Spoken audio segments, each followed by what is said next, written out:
Noi abbiamo approvato la cooptazione del professor Quintieri come 11° consigliere e la nomina dell'avvocato Rossello come vicepresidente.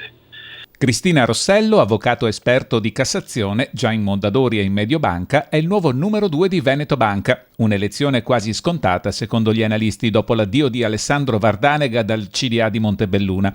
Ma è solo la prima di una serie di importanti decisioni di un consiglio di amministrazione lungo e per certi versi difficile, dove il punto più delicato riguarda le azioni.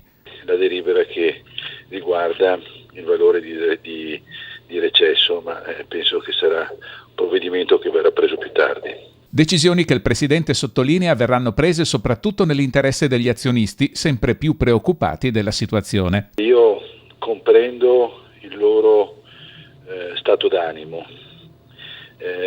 lo comprendo, mi identifico in questo stato d'animo, vi voglio però rassicurare che noi stiamo facendo di tutto per salvare la banca e metterla nelle condizioni di riprendersi. Indispensabile per il Presidente che il 19 si voti, non solo per il passaggio in SPA, ma anche per l'aumento di capitale e il passaggio in borsa, dove i soci attuali comunque saranno tutelati da possibili speculazioni da parte di fondi di investimento. Non c'è assolutamente, voglio essere categorico, non c'è nessuna dietrologia a questa situazione.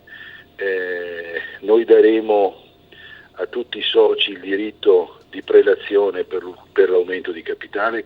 Stiamo lavorando per creare un consorzio di collocamento per andare in borsa di altissimo livello che miri a trovare degli investitori a medio e lungo termine e non degli speculatori.